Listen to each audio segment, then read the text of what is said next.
Hey everyone, I'm back after a very long and chaotic and technically still going on semester, but I got a nice 7-day break. So I'm gonna fill that time with some nice Ben 10 videos to at least keep myself busy in a way.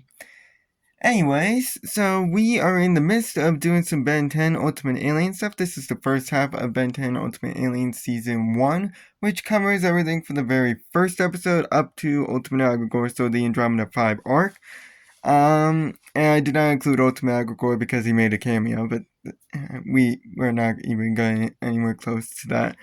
Anyways, so if you guys are new, I'm your host Lego Fan. I do fun Lego videos at about 10 steps video, as well as cool about 10 videos. If you guys are new, like, subscribe, ring the bell, do all that YouTube algorithm stuff, and with that out of the way, let's get started with our very first one that I have set up. The way I run this is like a quiz, 10 seconds to guess which one the characters said the line, as well as their name. Then I will just give some little speech about their species, their powers, weaknesses, and their significance. So, let's see who our first one up is.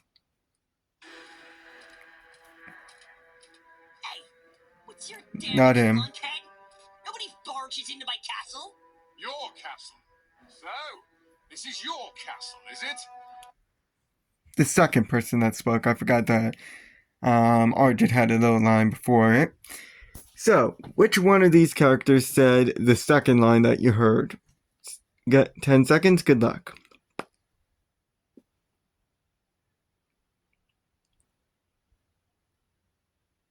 I apologize for any pictures that are covered up or partially bent. It has been a while since I've touched them, but that will be this character right here.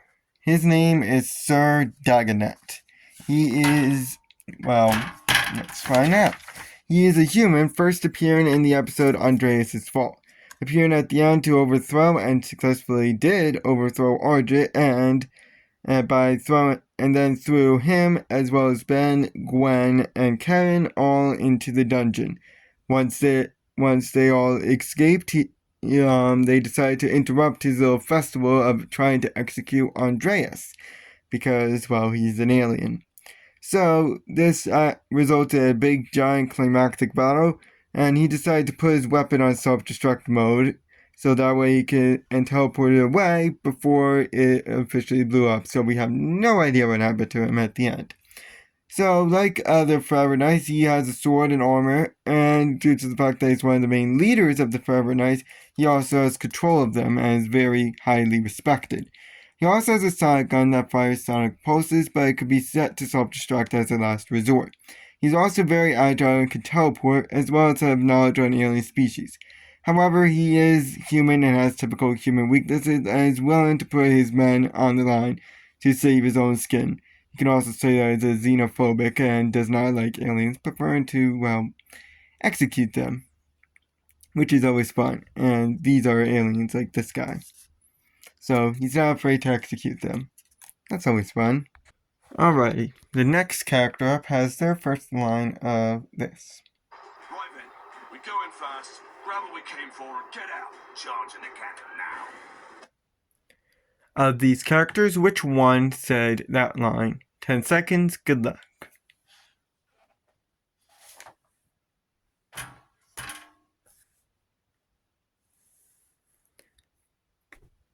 So, that is the character of the Forever Knight. Ironically, we're covering the Forever Knights after Sir Dagonet, who is one of the leaders of the Forever Knights.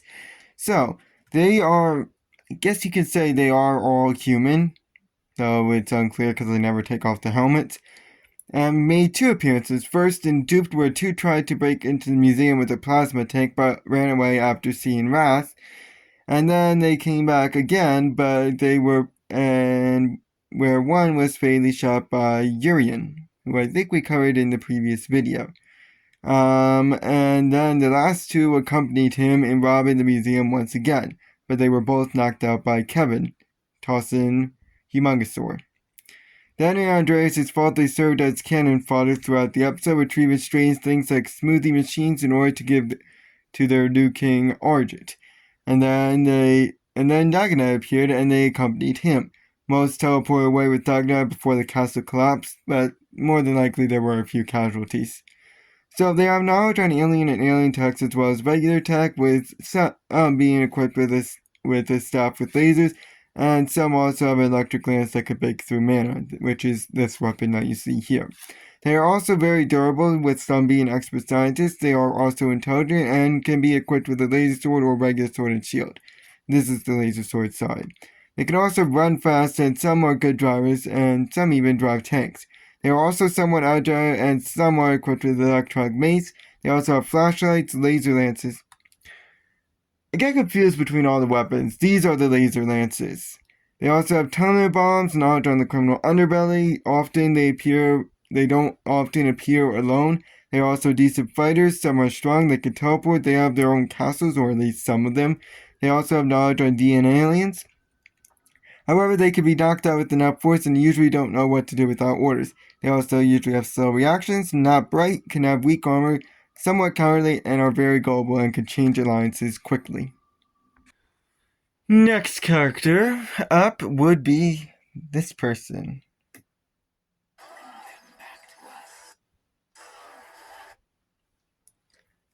So, which one of these characters said that line? 10 seconds, good luck.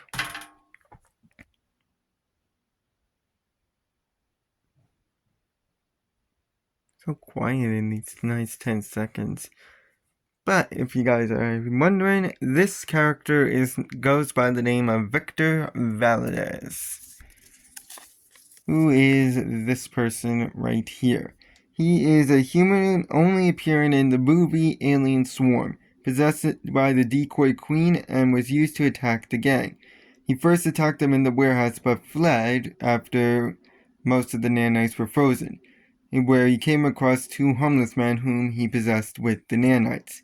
He then fled his little secret warehouse that he had in his house so he could produce the chips, but was freed from the queen's control thanks to Ben's interference, and left with Max. So he has control of the nanites and can fire them off as an attack, which also includes any possessed humans. He has control over them. He also is an ex-plumber and has knowledge on alien technology.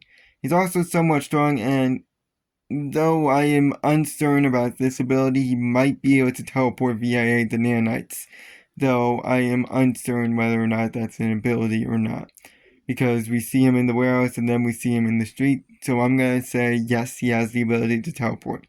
He can also produce nanites, so don't ask how that works. That's not something you really want to know. But he is a normal human and has no unique abilities without the aid of the queen, who is in his brain till the very end of the movie.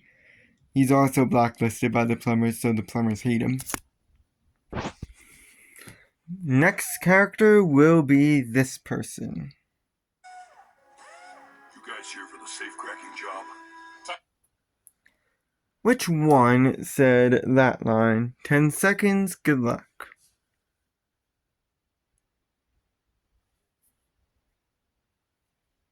Wait, is he up here? Oh, yes, he is.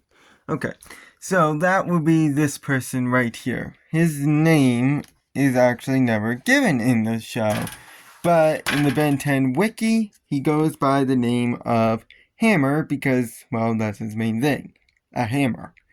He is a human first appearing in the episode Too Hot to Handle, being one of the 3 safecrackers, the other 2 covered in the previous video, go check that out, that worked with Pandora in order to free him from his prison. Once he was freed, him and the other safecrackers were blasted by Pandora since they were no longer needed. So, as you can tell, he's built like a circus strongman, so he's very strong and typically uses a sledgehammer to attack, which swings so hard that he is able to hurt Humongousaur, or at least give him a stubbed toe. But he's a human and has no unique abilities. I was debating whether or not to put all the safecrackers in one, but they all have their unique tools. And so, yeah, despite the fact that this is a huge waste of paper, because I mean, look how short this is. Alright, let's move on to hopefully a bigger one. Alrighty, next character up, because for me that took a little bit because I completely forgot where it was. I thought I was halfway, but it was more like 3/4 of the way through the episode, is this person. That would be a major error.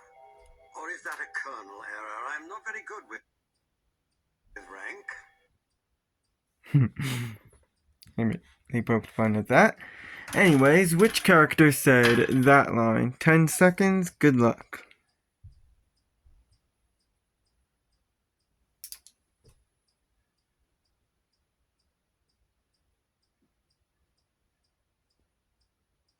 So that is Professor Paradox. Based off of Doctor Who, who's getting a very great reputation now. No, he's not. Anyways, Professor Paradox is just a normal average human, first appearing and only appearing in the episode Ultimate Agregor, explaining what Agregor intends to do at Los Soledad, and then telling Ben and Karen future events that will be unfolded later in the series, specifically in the episode Forge of Creation. So he's a scientist and is very smart, which also includes all the rules of the space-time continuum. He's also a time traveler and knows future events, though of course he can't say them. So you could say he's all-knowing. He's also very fast and can increase his speed by his pocket watch, causing time to slow and him to appear moving fast. He also knows about other planets and alien life forms and can teleport others if need be. This can be either through space or time done through a pocket watch. He can also reverse any sort of aging effects and is immune to aging himself and does not need to sleep or eat. He can also interact with past and future versions of himself and travel to alternate timelines. But there are limits to his teleport as he cannot go certain places, like Los Soledad, because reality there is paper thin, so if he goes there, he might accidentally destroy the entire timeline. He also is a jokester, loves teasing people with riddles and games, and as stated, he can't tell people about future events, and is a pacifist, doesn't like any guns. Next up on the docket would be this character, who we're going to be spending a long time on. Actually, I'm working with her. Who it was that character? There are two on here for this person. 10 seconds, good luck.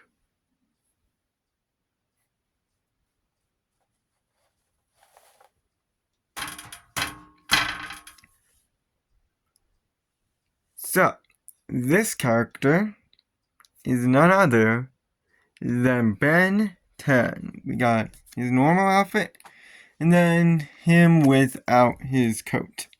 So he's a human, first appearing in Alien Swarm and then appearing in all subsequent episodes. So he has the Omnitrix, which gives him the power of any alien he or it chooses, which can power up if he's ever in danger with no recharge, and can scan DNA to add to the aliens and repair any sort of DNA malfunctions to him or anyone else. Can quick transform between different aliens, which is master control, redirect energy from and outwards as an attack, and change in and out of his alien forms with no need to wait till it times out. Revive any extinct species according to Azimuth, as well as capture any DNA samples of other species to add to the Omnitrix or any loose aliens, which can also protect them from radiation. He's also been shown to figure out clues and is very resourceful, can read alien, is good with computers, is a great swimmer, is a great leader, possesses a hoverboard and knows how to ride one, is fast, can drive, and has his own car, and might ride a motorcycle as well as fly Rust Bucket 3. He's also a great rock climber, pilot a spaceship, can operate a laser gun, can play soccer pretty well, specifically goalie, can ride a bike, is able to remove the Omnitrix through unknown means, knows how the Rust Bucket works in any subsequent versions, is a decent fighter, and has good balance, the voice of reason within Alien X, is highly respected throughout the galaxy, and is a plumber. However, he gains any weaknesses the alien has and retains any damage, and is pretty much useless when it times out. He can also choose the wrong alien, or it just simply won't work, and is often desperate for rewards which can get in his way, is very gullible, can be taken by surprise, cares about his family, which can either be a strength or a weakness, has chlorophobia, grossed out by Grandpa Max's cooking, easily trapped under debris, weak to electricity, like all aliens.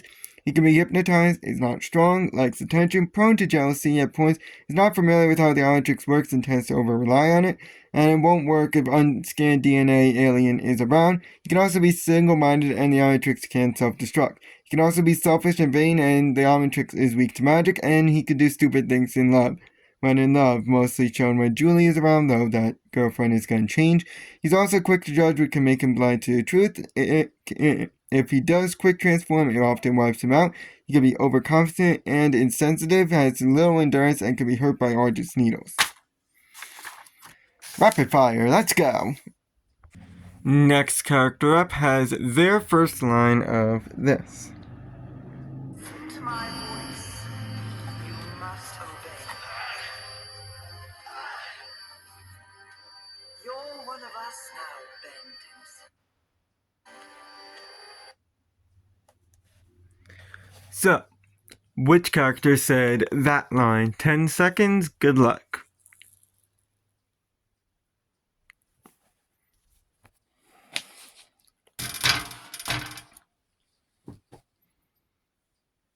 So that is the character of the Decoy Queen, as she is known, which is this character right here. She is a nanite / microchip, however you want to say it, who first appeared in Alien Swarm serving as the main antagonist of the movie. She wanted to take over the world and did so, and wanted to do so by taking over Victor Valadez's body, taking control of it and making her nanites, and then using these nanites to possess all the humans on Earth. However, she was destroyed in a big climactic battle in Valadez's brain, and where she was destroyed. So, obviously, she can take control of humans' minds and can control the microchips and produce any more.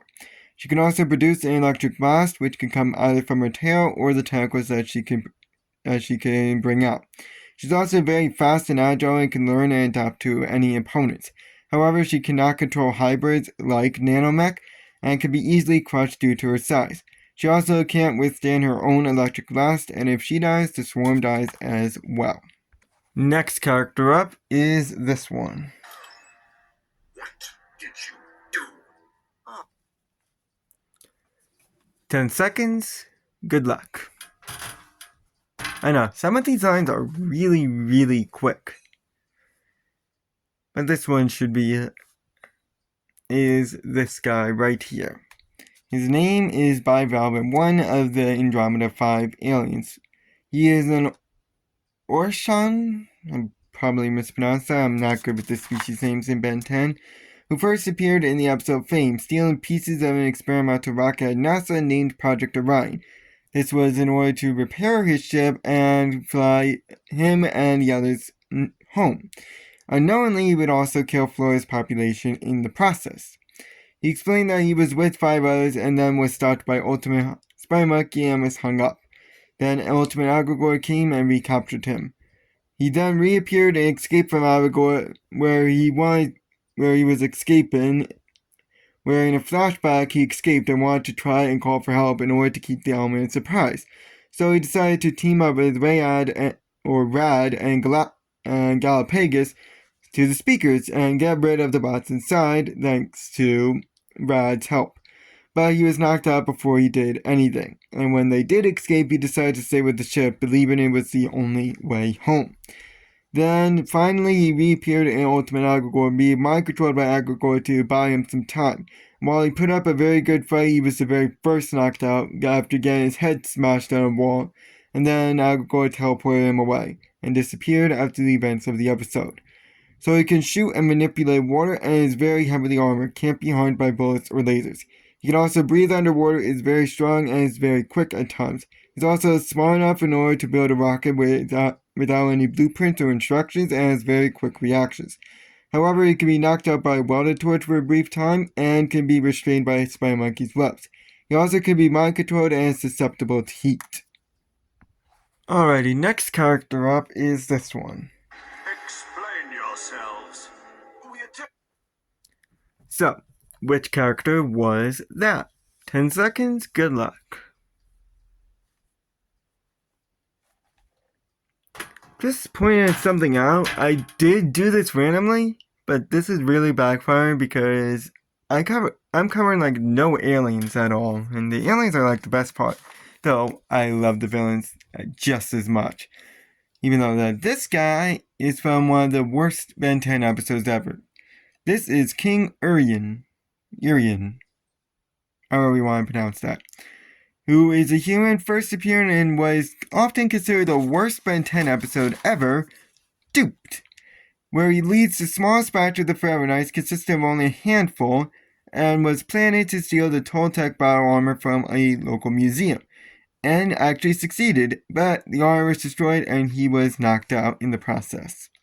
So, as I said, he leads a small batch of Forever Knights. In fact, he leads the smallest faction of Forever Knights and can fire electric bolts from his hands. He also wears armor all the time and has knowledge on alien artifacts and myths. He's also somewhat quick and is a decent fighter. When he put on the Toltec battle armor, which I unfortunately couldn't get an image of, his durability is increased and he also becomes very strong. He's also somewhat fast as well. But he can be easily distracted as single-minded and is, as I put it, stuck in the old ways. He didn't understand the concept of magnetism. And based on that, you can also figure out that the Toltec battle armor is also magnetic, so it can be pulled apart by magnets. Next character up is this one. We must have hit an asteroid. No, you didn't. Of these characters, which one is that? 10 seconds, good luck.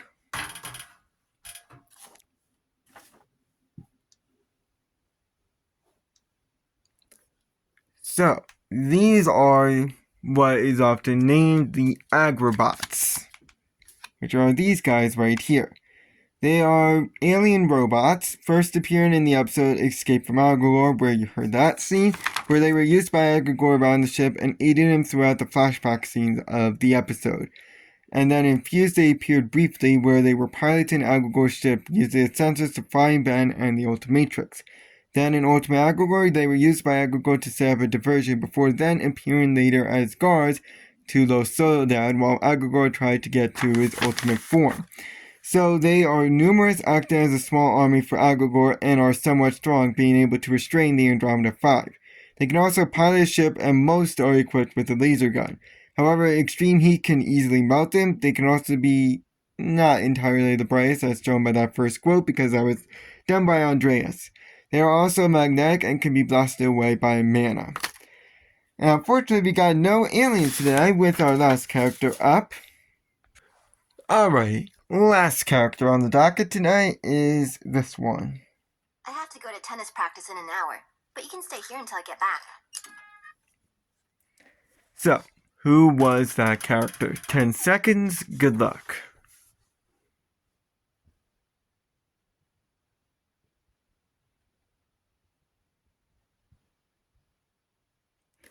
So that is Julie. I think her last name is Yamamoto or something like that.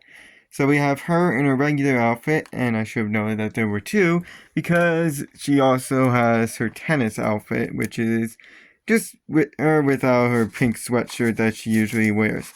So she's a human first appearing in the episode of Fame, where she helped Ben lie low after his secret identity was revealed, and showed Ben Will Harang, who absolutely hates Ben. She then went and drive with Ben to help him get away before Karen rolled up and said they found the person who posted the video, and she was dropped off screen. Then, in Dupe, she competed in a tennis tournament and managed to win it, even though Ben was being rude the entire time. So she decided to say, okay, you can make it up to me if you watch the Sumo Slammers movie with me, and Ben saw it and she walked off being frustrated. Then, in its hero time, she appeared frustrated at Ben and jealous at Jennifer over the whole Bennifer thing, as the ship is called. So she went to the tennis court to let off some steam, but ended up being captured by Nemesis. Thankfully, she was saved by Ben, but Duped kind of ruined the reputation of Julie and Ben being together. Personally, I'm a fan of Ben and Esther, but that's just me. So she's a great tennis player and is very smart, serving as a tutor to Ben, and she also really cares about him and motivates him. She also can ride a moped and takes really good notes, as well as have very quick reactions. She can also understand the character of Ship, and Ship trusts her, and has the ability to call Ship whenever she needs him. She also is a decent fighter and a good catcher, and is strong enough to knock out Forever Knight with the help of a weapon.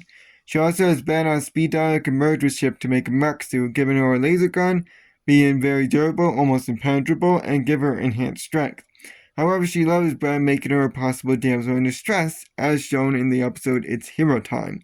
She can also get jealous at times, and the mech suit, if she gets electrocuted, she will be unable to move. Thank you guys for watching. Hopefully next time we'll get a few aliens and maybe even some more villains. I know there's a lot of characters that you guys are probably can't wait to see what I got on them. So I guess you'll have to find out next time. So long.